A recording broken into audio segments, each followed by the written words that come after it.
Namaste. Welcome to Interruptions Podcast, where we talk to individuals who have dealt with trauma and interruptions either in their personal lives or through an implementation of a program or service that they are offering to the community. It is the people who are on a journey towards resiliency and finding their way back to some type of level of normalcy. Kathy and I are passionate about our faith, social justice, and the effects that they have on our lives.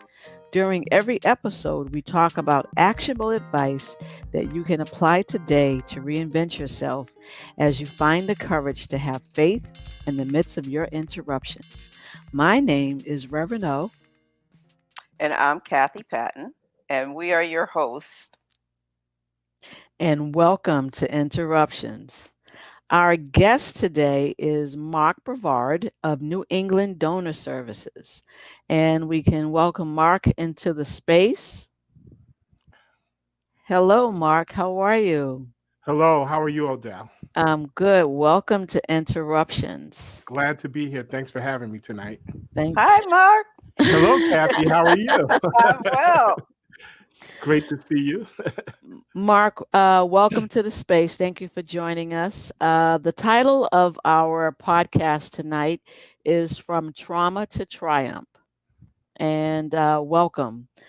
So I have to ask the question because you're Kathy's guest. So are you fraternity brother or something? So please tell us how you and Kathy know each other. Well, I won't say how many years, but No. it's been a long, long time. But actually, we went to University of Connecticut in Storrs, Connecticut together, and we were there at the same time and graduated from the university together. So I've known her for a very long time, very long time. Okay. All right. Well, And Odell, we were there. I'll share with you. We were there when there weren't a lot of us on the campus, students of color, and so we all became very close because we needed to help each other to get through school. So it wasn't as a diverse college at that time. But it worked out for us because it did make us close. So if somebody was studying and we were in the same class, everybody was studying. And so we kind of pulled each other up as we went through that time in college. and Yes. that's what it should be. It was a little different for me. I went to Howard, so there was a lot of Okay, yeah. You didn't There have to was- worry too much. no, but we still had to pull each other up Yes. and find one another. So yes. So Mark, with our broadcast today being called Turning Trauma into Triumph, talk to us about your journey that led you to working with New England Donor Services. Oh, wow. I'm going to give you the short version because it's We have actually time. We don't need the short version. Go ahead. So, just to give you a little background about myself, I started out actually in corporate with Xerox Corporation in New York City, and I worked as a sales rep and then a regional sales manager. And I did that for quite a while. I was also impacted and a part of 9/11. So I lost basically all of my clients due to 9/11 because I handled the World Trade Center and the finance district. So after being there for 18 years, it was just like it's time to do something different. And I was on a board for a private Christian school in Bridgeport, Connecticut, and they were trying to expand their school and asked would I just do some administrative things for them in the interim while I was looking for a job after I left Xerox. So I said, sure, not a problem. Well, I went back to school to take some classes in education, and I ended up being the headmaster for that school for 10 years in Bridgeport, Connecticut. And when charter schools started, funding was getting low for the school I was at, and parents were sending their children to charter schools. So this is in 2014, and it was time to get another job. And I made up in my mind that I didn't want any type of job like Xerox where I had to push numbers, make quotas, and different things like that. I wanted to do something where I had an impact in people's lives. And I was looking for a job, and New England Donor Services, they were looking for a community outreach person, someone to go out into the community to talk about organ and tissue donation, especially in communities of color, because there were a lot of myths. And they took the initiative of sending letters to the 100 most influential Blacks in Connecticut. My aunt happened to be on that list, and she said, Mark, I see something you may be interested in. And I applied and went through the interviewing process, and that's how I started at New England Donor Services. Okay. Well, what a journey. Yes. Um, I don't want to make any assumptions, Hmm. but I did hear you. How many African Americans are in, do you know, that are working in your field in the New England area? Because when I used to work for, as you know, working for corporate, you walk in the space, we know that we're the only ones. Hmm. And we look around the room and we try to find, okay, who else is here? So, what's the environment? What's the cultural environment with New England Donor Services? So that's a very good question. So put it this way, when I went to the first all staff meeting and I looked around, and we have about 200 and some odd employees, there were probably about 15 people of color in the building. And at that time, I want to say 3 Black males. Ooh. So the industry I'm in is very what dominated by women also in Okay. that field too. So when I went there, it wasn't really culture shock, but I was just a little shocked that an organization that had been in existence since 1968 didn't have more people of color within the organization. But I'm glad that they were able to see that there was a need, under the new leadership in our company, that, we have to make some changes and do some things to make sure that we're reaching out into the community as far as organ donation and other health issues in the community. So I've been there since 2014, and I have seen tremendous changes in that area. And even with all the social injustice that's been going on this year, well, it's been going on for a while, but light has been put on it this year. Our company really took a lead in being a part and creating like a social equity work group and different things so that we can actually be out there doing things in the community. We actually just did a big project in the community today in Hartford, Connecticut, giving back and feeding communities. We did that this afternoon. So we're doing a lot of things now, community orientated, to make sure that, we address the issues that are, all throughout New England, not just Connecticut. All right. Yeah. Thank you. Go ahead, Kathy. Yeah, no. So, Mark, your organization, it says New England. So, tell me where does that cover? Like, So we cover all of Connecticut, Massachusetts, Rhode Island, Vermont, Maine, all of that area of New England. And New York as well, or is New York? No, New York is not part of us. It stops at Connecticut. Okay. okay. Mhm. And you have locations in those other states, or it's just your No, work? so our main office, I'm sorry, I didn't mean to cut you off. Our main No. office is in Waltham, Massachusetts. So we have different persons who work at different hospitals in regards to organ and tissue donation within those areas. And depending on what your position is, so you may have to go to a case at Yale New Haven Hospital, even though you live in Massachusetts. It all depends. Okay. So, Thank you. yeah, it has community outreach. My team, we handle all of New England. So we do all community outreach all throughout New England. So it's myself and I have 2 other persons. Okay. Thank you. Yes. So, Mark, we know that you are a UConn graduate. Yes. We know you just told us your journey.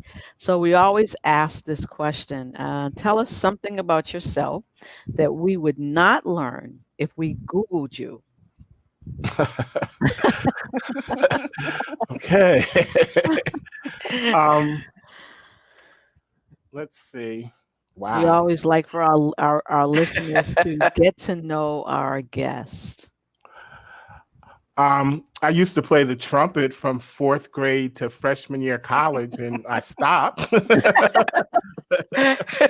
lot of people don't know that. Why did you stop? I guess, you get older, other interests, and, just wasn't my thing anymore. Yeah. So a lot of people don't know also that, which I kind of touched on it, that I was involved in 9/11. So a lot of people don't know that too. Yeah. And that was, I'm sure, very traumatic to have to go through that. Mhm. Very much so, especially losing a lot of my clients and coworkers, during that time. That was something very hard to process during that time. Yeah, I didn't know that, Mark. All this time, I did not know that. Yeah. But Odell, have you ever thought about organ donation? Nope. No. No, Okay. I I love it how you wait till today to ask me that question in front of our guests. Yes, yes, No, yes. excuse me, Mark, but nope. Okay. Well, So good. We I can re talk about that today. so I remember, I'm not sure what the show was or what, but I remember watching a TV show or a movie or something where people were not voluntarily, but the hospital was letting people die because they needed their organs. And they were people of color, and they were like, well, take the organs. And people didn't know their organs were missing, or they would wake up with one kidney or, missing some other body, some other organ later. And some would just die because they needed their heart. So the answer to that stayed with me when I knew Mark was coming on, and I said, I hope they don't ask me this question. But it's something that I have believed when I see that check mark on the driver's license. I always go back to that movie and go, nope. Mhm. Mhm. And you know And what? That is something that a lot of people go through. Movies they've seen and things like that. And there are a lot of myths in our community and just in the community as a whole in regards to organ and tissue donation. Mhm. So, of course, the movie, they sensationalized it the best way they can to make you want to watch it, but none of that is true. And just to give you a quick statistic, there are over like 100,000 people waiting for organs in our country, and 60% of those are people of other cultures out of that okay, 100% who are waiting. So there's a need for people of color to register. That would be, the great thing. And there's also a need for organs. And we have the most kidney failure actually in our Wow. ethnicity group. I'm yeah, sure everyone knows someone that's on dialysis. So yes, Yeah. yeah, yes. so yeah. So Kathy puts me on blast. I know she's going to come out shining like a rose on this one.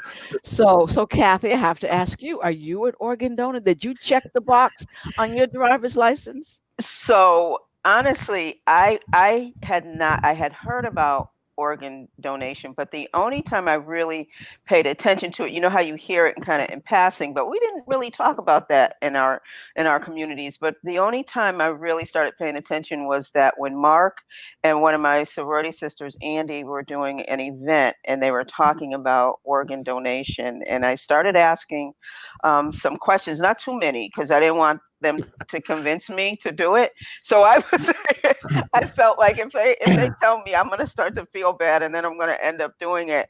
And at that time I didn't, but I asked the question, and I said, I asked questions like, how do I know, like, if I'm in an accident or something, that they're just not gonna let me die and use my organs because I'm so close to death. They're just gonna say, okay, she only has like a 95% chance of living, so I'm going to just go ahead and take her organs and let her go. And then I threatened Andy, and I said to her, if I go to the hospital, you better be right there to make sure that they don't let me die if I can still make it. And but then I think when I really started seriously thinking about it lately, was that Mark and a young man did a presentation at my job, and he was a heart recipient, and just to hear his journey.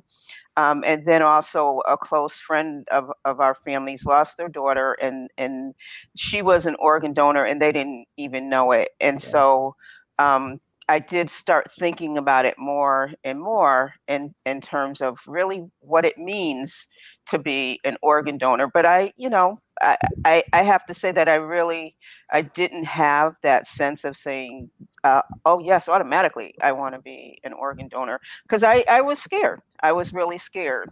So, Mark, I mean, are these common, what you hear Odell and I saying, are these common fears of people?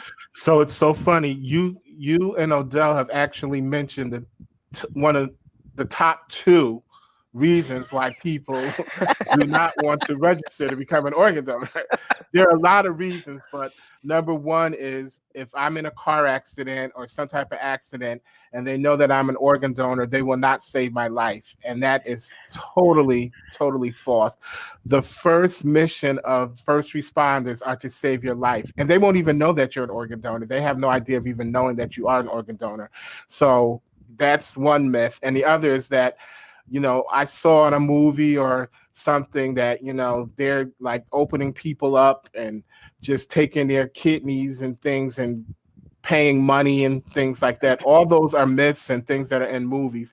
And that's what I would be so happy if everyone that listened to your podcast was to register to be a donor. But most importantly, I want people to be educated on what the process is and what happens, because a lot of people don't realize that at the end of life, if you're with your family member, if they're not a registered donor, someone from our organization is going to come and ask, would you like to make that decision? And I don't think that's a good question to ask someone when they don't know anything about organ donation. You're going to look at me and be like, you're probably going to say some things to me that aren't too nice. So if you're educated on knowing what it's about, and you are in this situation with a loved one, you could be like, okay, you know what? I kind of remember someone saying something about it, or, you'll have some education on it. So we really want to educate the community about organ and tissue donation. And I'm finding now that people are becoming more educated on why they should become an organ and tissue donor now, because they're feeling it through their family members and people that they know who are waiting for kidneys and hearts and livers and things like that.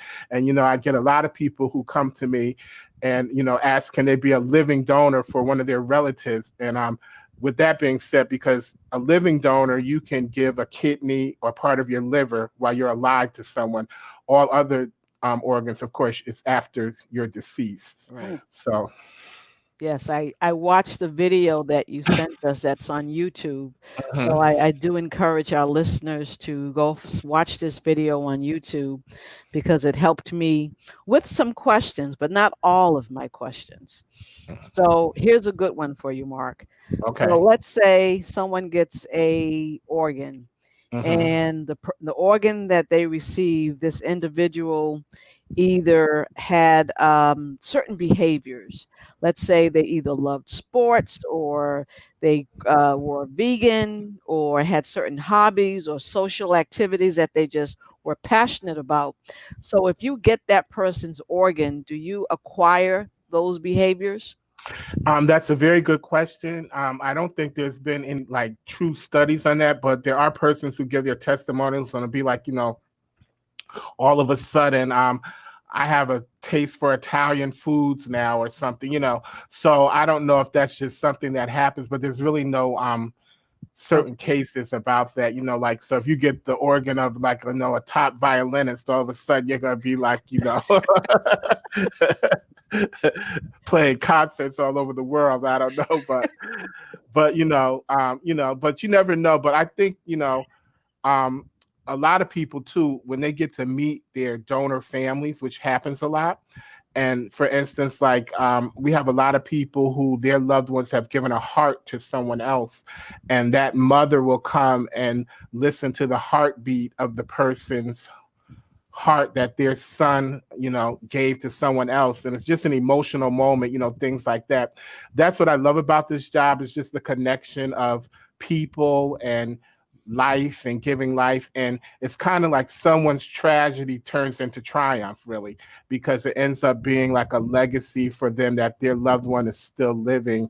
And just to see, the emotions. And I can honestly say, with all the division going on in our country and races and things like that, organ donation transcends all race. So, African Americans give organs to white people give them to Asian people. It's just people want to live and give the gift of life to other people. Mark, that you said that, I remember watching 12 Million Little Things. I think that's what it's called. I've got the TV show. And one of the characters, her brother died in a car accident, and someone else got her brother's heart. And the mother was all of a sudden attached to this guy. She wanted to just be in his life because Mhm, he had her son's heart. mhm. And so, yes, when you just mentioned that. Some of Mhm. them become like extended family. You have people, they go to weddings and baby christenings and Mhm. things, and Mhm. they become a part of each other's lives, which is a beautiful thing. Then Mark, when you did the presentation for my job, and the young man did the presentation who was a heart recipient, I Hmm. that was touching, and because we really just ran out of time because he still had so much that he wanted to share, and then you told me after that the mother of the heart.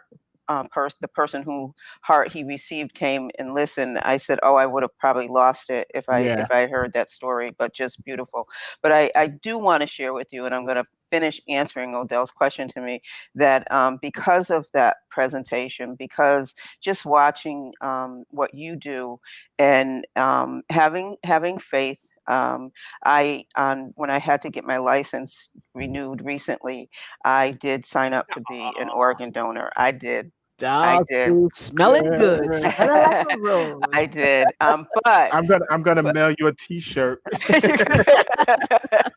but I have to still be honest that I am still afraid. So Hmm. I did it because of what I saw our friends go through in losing her daughter, and just the beauty of it. And maybe you can talk a little bit later about the ceremony that happens. But just I knew that, what am I holding on to?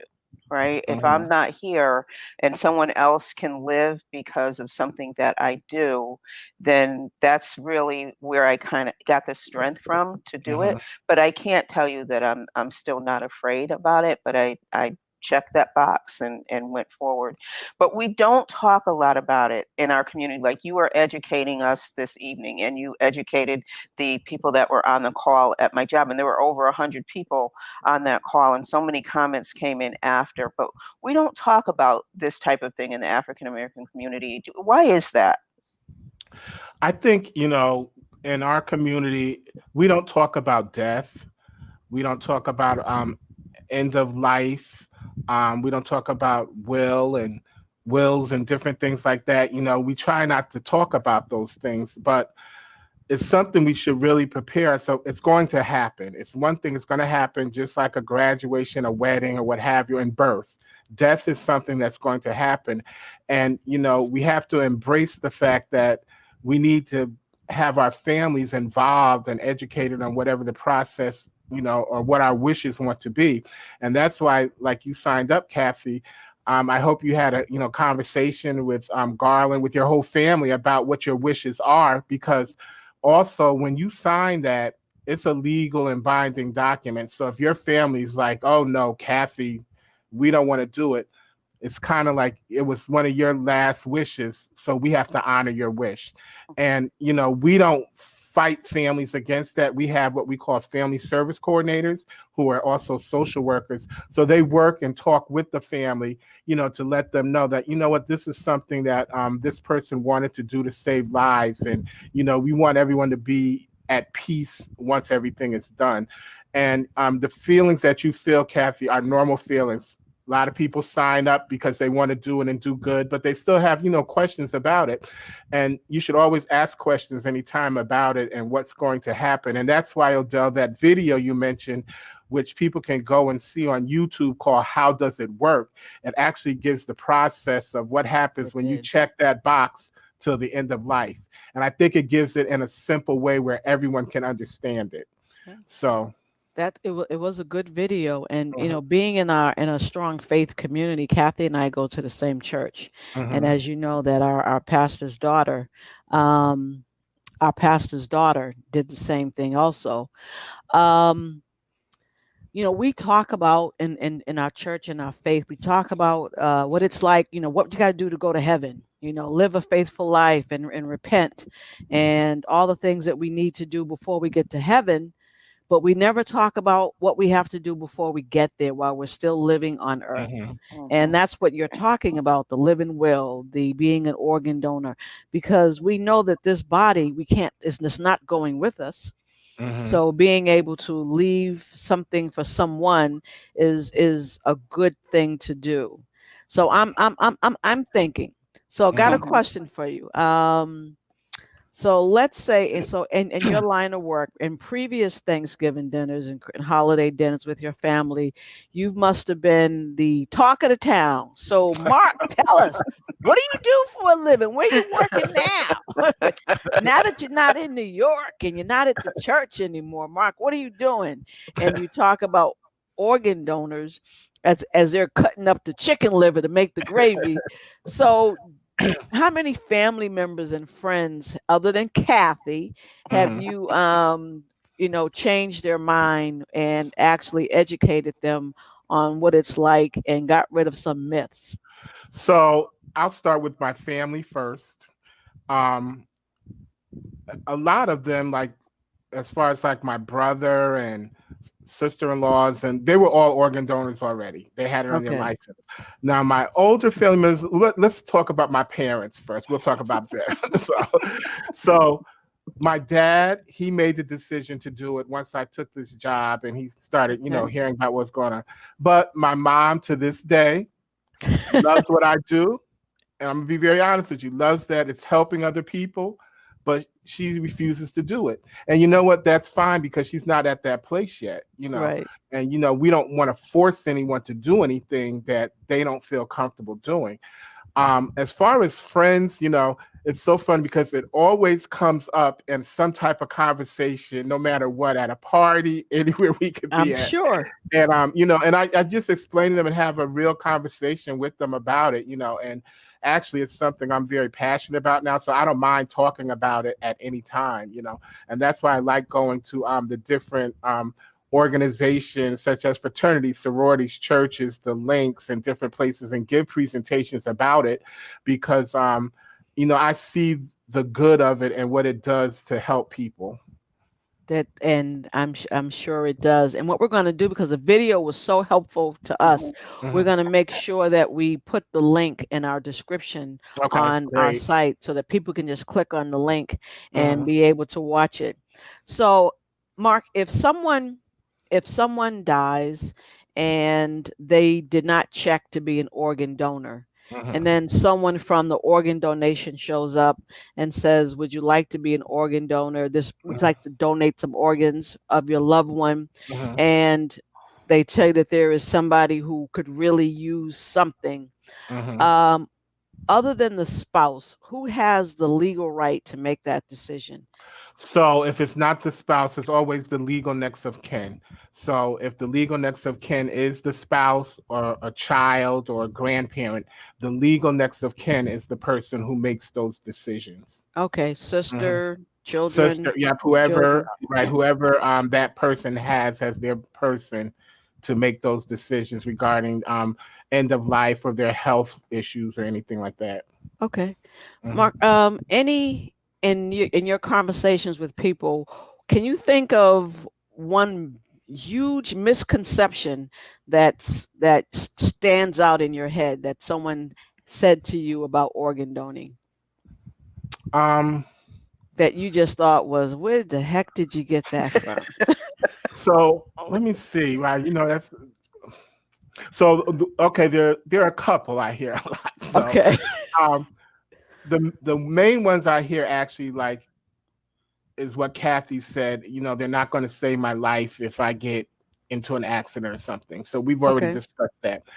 Now, in the religious world, especially persons who practice Christianity and Baptist, Pentecostal, Methodist, and all that, I'm going to go to heaven with everything I got. That's what like so, I hear that kind of stuff like that. So Really? yes, and Okay. especially from a lot of older people, and a lot of times I try to like make it biblical because these are people from faith and I always like to say to them, well, transplants transplantation took place in Genesis, actually in the second chapter, because The when rib. God put man to sleep, he took out a rib and created woman and put that into her. So that was a transplantation. That was an act of being transplanted right there. So, and Okay. putting man into a deep sleep, that's anesthesia. God orchestrated a transplantation right there in Genesis. Okay. Wow. I was thinking like, where are you going with this one? All right. So I like to look at it like that too. So Okay. All That's right. that your next Bible class, Odell. Yeah, the next Bible class. I will give you that one. Mark, is there a certain time frame that when someone passes that you have to get their organs into the next person? yeah, And I ask you that question because so many times I hear that people of color, their bodies laid on the sidewalk, on the streets for hours. mhm, And I remember when Michael Brown was murdered, that his family and friends were streaming, taking pictures, and his body laid on the street for a little over 2 hours. right. So, is there a time frame that so an organ has to be into the next person to be Yes, acceptable? yes, there is, and unfortunately, in that scenario, that was just a very sad situation. And in situations like that, or let's say if someone has an accident at home in the bathroom or fall in their house, we don't know how long they're there for. So we have to really, check and see if these organs are viable to go into someone else. But there is a time frame. That's why it's so critical. So usually at the hospital, a person is usually brain dead, and when a person is brain dead, basically all their organs are functioning, but there's no brain activity. They're not going to be the same, Hmm. and they're basically on a machine that's keeping them alive. So a lot of families will make the decision after speaking with what we call a huddle. So it'll be the family, hospital doctors, nurses, social worker, clergy, and make a decision. The family make a decision. Okay, we want them to have. We don't want this type of quality of life for them. So they will, what we used to say, pull the plug, or we will Right. extubate them. So during that time, everyone says their goodbyes, and once that happens, the patient is sent to OR, and it's a very respectful thing that's done. I mean, they write something, the family, about the patient, and then those things are said over the patient. But you know, God has the last say. You can extubate a person and send them to OR, and they don't pass away right away. So if they do not pass away right away, they bring them back upstairs because they haven't passed yet. So with all that being said, there is a time frame that we use for hearts, kidneys. We do have pumps and things now, like for kidneys, so that they could last like about 48 hours, I believe so. And those can be used on persons. And the heart, there's a certain time frame also, and pumps that will help with the heart before they're put into someone else. And people must understand too, even though I'm an organ donor, if something happens to me, all my organs are tested before they can go into someone else. Okay. All So, right. because I signed up as an organ donor when I was 16, I'm 58 now. I think my organs have changed a little some over the years. So, so, You so, know, a lot of people ask that.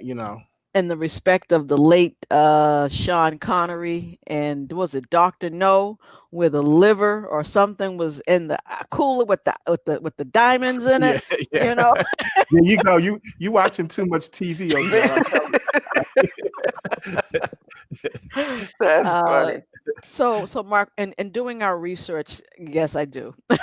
And in doing our research, we did learn that most religions in the United States view organ donation, like you talked about, the highest forms of giving for others. yes. There, in your experience, has there been some religions that said, "Don't give me that Jewish heart or organ, or don't give me that organ that belonged to a Muslim because I'm a Christian and I don't want that in my body"? Have you heard people refuse organs because of their faith? Nope, I have not heard in my Yeah. 6 years a person refuse organs because of faith or color. You have to Good. say color too, because there are some people who Oh, don't want a black person's organ or a white person's organ or whatever, but I've not run across anything like that at all. okay. Mhm. Mark, so obviously we're in a tumultuous time with COVID-19. Hmm. How has COVID-19 impacted organ donation? Is there more organ donation because of COVID-19? How has that impacted? So I'm glad you asked, and I actually pulled up some information today to make sure because COVID information is changing every day a lot. First of all, people have to understand, unfortunately, we are losing a lot of people due to COVID. However, people are also still passing away from other things still. The light is on COVID right now, but there are people still having heart attacks and strokes and car accidents and different things like that. So people are still able to give organs. Right now with COVID, it's done on a case by case, depends on how long they've had COVID, what organs are being affected. So right now they say that if a person is COVID and has been on a respirator, they're not doing organs at transplants at Wow. all. But again, it depends on case by case, and that's what they're Okay. doing. And then each transplant program or each hospital will determine what the risk or the benefits would be of transplanting that organ into another person. Okay. And what about if a person was on the list for an organ and then contracts COVID-19? How is it? So let's reverse it. So how does that work? So if they're waiting, you mean if they're waiting, so Right. they would definitely have to be COVID free before they receive an organ. There are people who are like, for instance, on the transplant list for a kidney, but for some Right. reason, I don't know, their diabetes flares up or something happens, so that will take them off the list until they can actually get their health back to where it needs to be back on the list. Wow. It's a whole process. People don't Wow. understand. Like, I can't just go in if I'm having kidney failure and be like, okay, I need a kidney. Like, they go through a whole process that, you might have to start changing your diet. Also, if there's a person who wants to give you a kidney, there are things they're going to have to go through in order to do this for you. In our community, weight is a issue. So, you have to be a certain weight to make sure that these things, happen in Really? receiving a kidney or giving a kidney. There's a lot of health things you have to do to prepare yourself for it. And they also do a lot of psychological tests with you too, because it's something you go through also. So they want to make sure every aspect is covered when Hmm. you're receiving this organ. Okay. In our last podcast, we had our guest who needed a kidney, and Hmm. he was in college and developed kidney failure. And his sister, and she donated her organ, Hmm. and he ended up coming back to Connecticut and and that's where he is now. Do they fail after a certain period of time? So that's a very good question too. So of course, when they first transplant the kidney, they want to make sure that it's not one that's going to reject your body, and you're on medications for life. Basically, you're taking medication Mm, every day. But there are some lifespans. So there are persons that, like, the average lifespan, I want to say, for a kidney could be possibly like a little over 10 years, but Hmm. there are people, that go longer. And it's a thing too. I've had persons who have needed another transplant. So, their kidney may have failed the one that was transplanted them after years, and then okay. they may, have to get another one. So, there is a time, I guess, on it, but it's something on how you maintain in a healthy lifestyle after you receive this kidney to make Okay. sure that you're doing the things that you need to do. Wow, Okay. that's okay. This is really good. Yeah. So I really enjoyed watching the video, and it was shocking to learn that every 12 minutes another name is added to the national waiting list, and it said on an average of 22 people transition each day waiting for their organ. Yes. Mark, is in what population is in highest demand for an organ transplant? As far as when you say population, what do you Is mean? it age? Is it youth? Is it males? Is it females? Are So, children? um, right now, I don't have the actual numbers on that as far as gender, but let's see. I don't have it, and I don't want to just give you any numbers that I'm not too sure about, but I can definitely get that answer back to you for you to know. But I know there are over 100,000 men and women, and 60% of them are multicultural communities. So 29% of those waiting are African American, and 20% are Hispanic. And then 9% are Asian Pacific Islanders who are waiting. Okay. So with that being said, as far as race and ethnicity, we need the most organs that are out And what about gender or age? Does it talk about there. age or gender? No, what I have right now here doesn't talk about age or gender too much. At one time, though, we did a whole campaign. Males that were and we had a problem registering this age group were males that were over 40 years of age. For some reason, they weren't in the registry registering that much. So we did a whole ad campaign in regards to trying to persuade that demographics to register to become a donor. Okay. And that's interesting. Now I remember I'm back to TV shows now. So Oh, boy. I'm sorry. So No. there was a Monk TV show, Oh and no. when Monk's wife died, his wife was, and I know, look, I'm there. She was. They donated her eyes, Okay. and Monk saw this other woman, and he was just fast. He just recognized the eyes, and he just had to find it. The whole episode was him trying to find this taxi driver, and when they finally connected at the end of the show, realized that she received his wife's eyes, and Mhm. he recognized the eyes. Is that true? Something All like right. that possible? So He's speechless. He just okay. So let me put it this way. We do transplant corneas. So we do, Okay. that's true. All that part is true. Now, all the other things that went along with that episode, I'm not too sure about that. But so they call it organ and tissue donation. Mm-hmm. So they call it organ because the organs that can be transplanted are the lungs, the liver, the pancreas, pancreas, the heart, kidneys, and intestines. Those are the organs. Mm. And then tissues are considered like the corneas, um, different um, what am I trying to say? The corneas, intestines, and also when women have breast cancer and they need reconstructive surgery, that tissue is used for reconstructive surgery.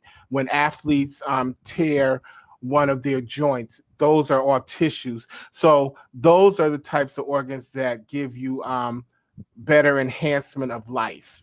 So, Okay. they change what you do. Burn victims, skin, and things like that for burn victims. Those are the things. And then, as I said, the only organs that you can give while you're living are one of your kidneys, because you can function with one kidney, or a piece of your liver because your liver grows back.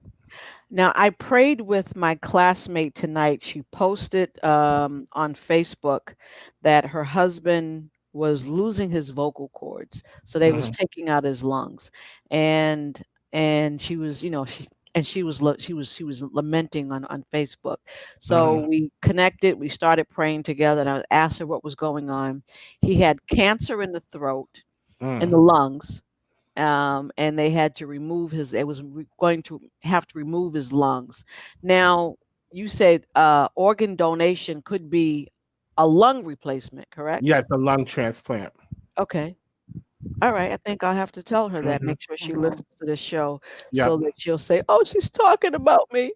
Um, so Mhm. yes, I will make sure that I share that information with her. And a lot of people too feel that they can't be organ donors based on certain. I get to a lot. Oh, I have diabetes. I have high cholesterol. I have whatever. No, you can still be an organ donor. Like I said, they're going to test your organs, at the time. And science and things in the medical field have changed over the years, because at one time, for tissue donation, if you had a tattoo, you couldn't be a tissue donor. And Okay. then Oh, another thing is that HIV persons could not be an organ donor. But in 2008, President Obama passed what he called the Hope Act. So an HIV person can give organs to another HIV patient. Mm. oh, So now, if a HIV person can sign up to be a donor, and their organ would go to another HIV person. hmm. Okay. Mark, what about gender? Does it matter if an organ is an organ, or does Right. it That's a have to good be? question. Yep. Okay. Yep. An organ is an organ. For instance, I have persons who tell their stories, and they are heart recipients. I have a gentleman, a black male gentleman, who received a heart, and he received a heart from a white teacher, female. Okay. Okay. So that has nothing to do with it at Okay. all. Yep. All right. So Mark, the back to this heart. Um, what if somebody was just evil, and just hateful and had a just bad heart, and those emotions come from the heart, and somebody gets that heart who's a loving, kind person, you know, do they pick up that person's evilness and hatred? I would want to say I don't think that would happen. I think if you're a good person, based on your friends and the people you're around and how you Okay. think about things and how your mind thinks about things, I think that controls how your heart feels about things. So I Mm-hmm. don't think that would be, no. Mm-hmm. Okay. Yeah. Yeah. So, Mark, you brought up a good point earlier. When I signed up to be an organ donor, did I discuss it with my husband, Odell Garland, and I went to college together with Mark, because that's where I met my Mhm. husband. So he Yeah. knows my husband, and so yes, I did have that conversation not only with him but another close family member as well, because that's important. You don't want them to be shocked on that day that all of Right. a sudden I signed up. But we don't have those kind of conversations much anymore, as you shared. Like in when I was growing up, everybody would sit on the porch, and that's when you learn Aunt Lizzie had diabetes, or Grandpa had a Yes. heart condition, right? And we need to get back to those uncomfortable Mhm. conversations, as you shared. So I call them porch conversations, because that's where we did have those open dialogues, and that's really important. So Mhm. just so you are comfortable, my husband's not going to come after you and say, you signed her up to be an organ donor. I know, no, but it's important. But what I do want to hear, though, is really the process. Now, I signed up to be an organ donor, but I knew about a little bit of back history. I'm learning a whole lot Mhm. today. But even when you do sign up, shouldn't there be something given to the person to kind of explain organ donating, or refer them to a website? And even when you talked about that your staff, depending on their job, are located in hospitals. So Mhm. tell us about that.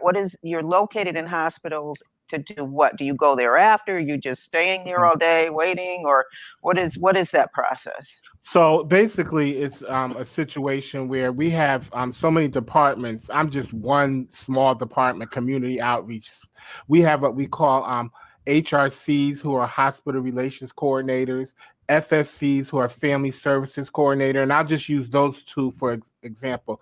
So a Mhm. hospital relations coordinator, they're assigned to a hospital, and they're the person who works with our company and the transplant surgeons and nurses and things at the hospital. So what happens is that once a patient becomes brain dead, they will be on the list, if and whether they're not a donor, a signed donor, or a registered donor or a non-registered donor. And so it's monitored with the family. So that's when the family service coordinator comes in. If it's almost end of life where there's no hope, and they will come and have these discussions with the family. If the family is a religious family, usually a lot of times they're clergy. They have their minister involved in the whole process and things like that.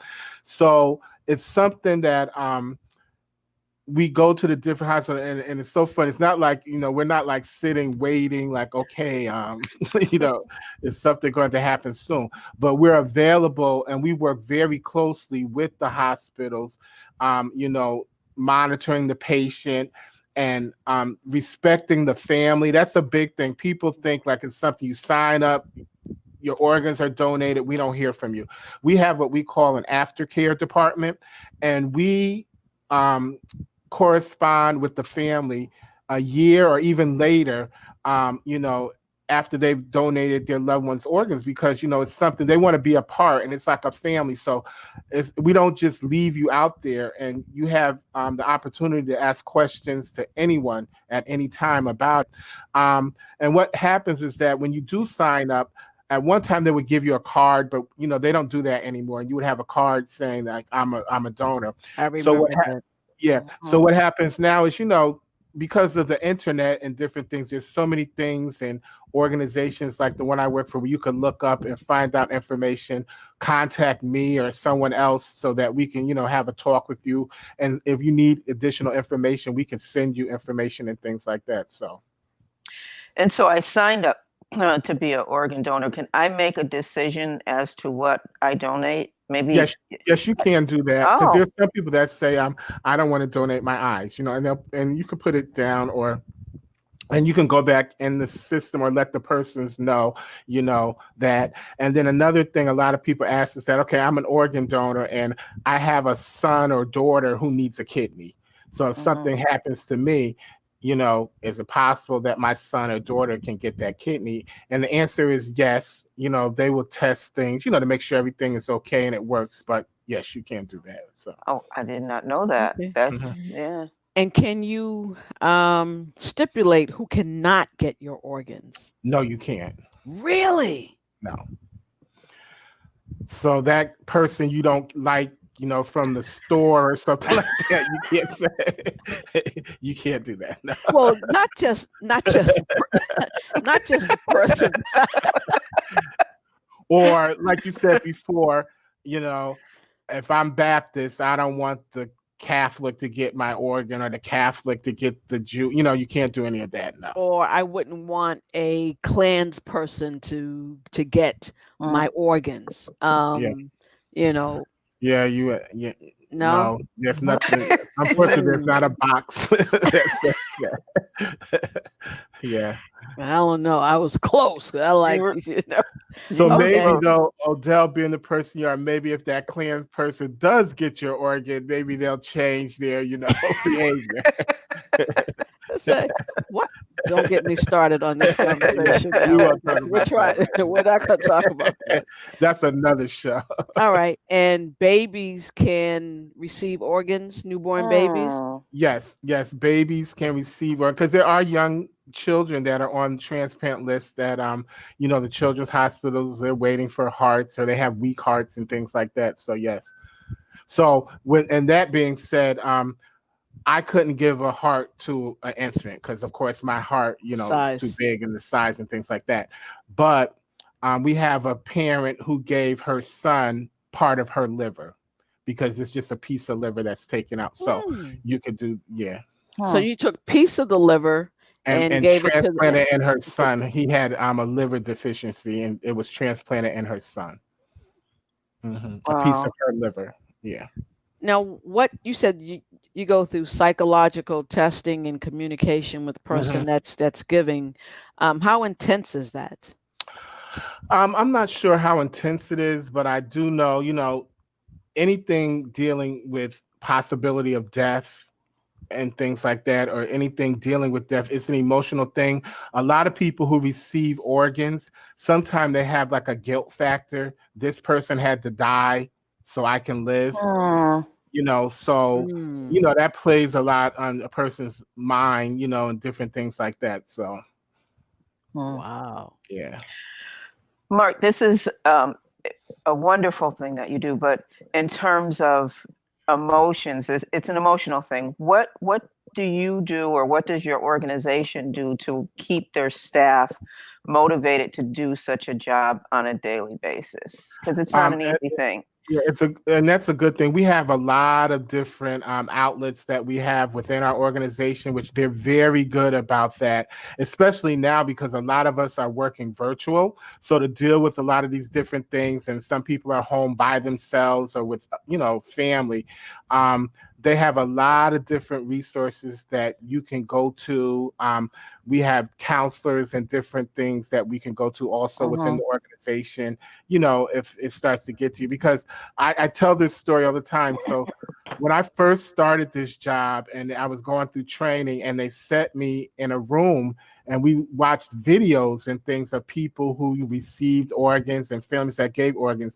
And, all the lights were out and I'm like, oh my God, I'm crying. Like, I don't cry at work. Like, why am I crying? Oh, And then they okay. turned the lights on. Everybody was crying. So, it's like, it's such an emotional thing, and you get so attached with the people, and the families. And it's like I said, it's something I'm very glad at this stage of my life. This is something that I'm doing, and I can Right. see how people are being helped and, just living life again. And, we have so many instances too where people die from um, drug overdoses and things like that, and violence in the street, gun violence and things like that. And we have families that donate their loved ones' organs. And it's like, you know what?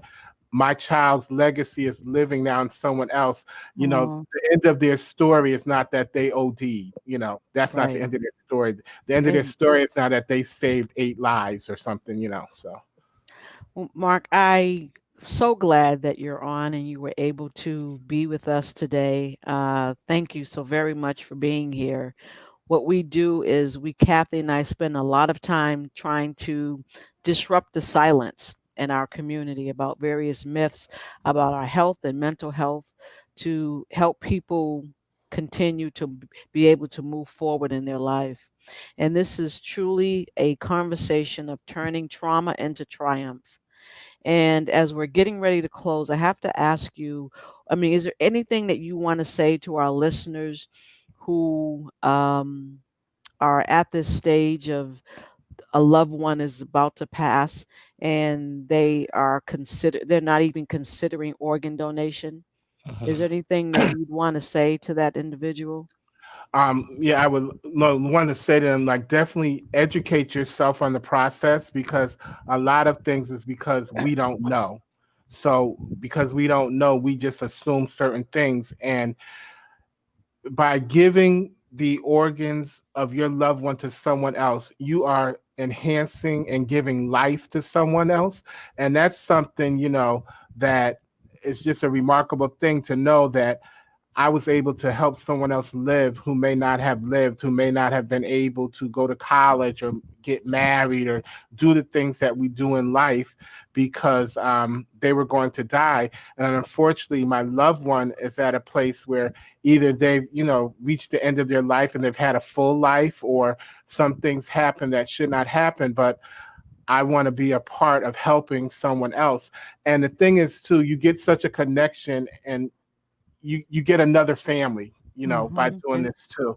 And you just talk about your loved one a lot, and like I said, you're leaving a legacy, and that person is always remembered through, I mean, we do what we call flag raisings and different things in their honor. So, like, then of course you're not going to forget them because they're your loved one, but you left a legacy now that, a whole state or region will not Uh-huh. forget them, because of the unselfish act that you did as a family member of giving, the organ of your loved ones, so that someone else can have what we call it, the gift of life, giving the Uh-huh. gift of Okay. life to someone else. The gift of life. Thank you. Yeah, thank you, Mark.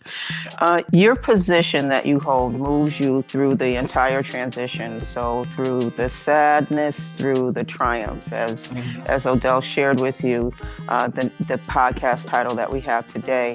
So it's not an easy job that you have. So we want to always, what we encourage our guests, because of the type of jobs that they do, to take care of yourself. And don't forget that piece of it, because we recognize, we pray for you, and we recognize that what you do is difficult, and we want to thank you for what you do. So we urge you to share our podcast with those people that you know and with others that you don't know. Just share our podcast and those that are listening as well, because what we do know is that there are people out there that need to hear the message that Odell and I are trying to get out there. And so, go ahead. No, I'm sorry. No, and I want to say this is a great podcast, and it's something that people need to hear, and these type of conversations that they can go to, and it's in a relaxed way so that they don't feel so intimidated about talking about it. And so you guys are doing a really great job. And I just want to say one more thing, that too, if a person is watching this and they want to register, at one time you only could do it at the motor vehicles department, but now you can also go online and you can register online at www.registerme.org. And you can also do it on your iPhone now on the health app. They make it very easy for you. Really? So if you go on the health app on your iPhone, it'll say Donate Life. You literally put your information in there, and within 5 minutes, you're in the National Registry. Wow. And we'll make sure we have that posted as well. Yes. So we do have some exciting news to share, that our next podcast will be a first of a series that we will be doing, and it's called Curing Holiday Blues. And we're going to talk about, with our guest, how to get through the holidays and find joy, and not just through the holidays, but find joy in every day. So we're excited about sharing that information. Again, thank you, Mark, for coming. Thank you to our listeners. And Kathy, as always, good night. Good night. Good night. Thank you for having me. Thank you.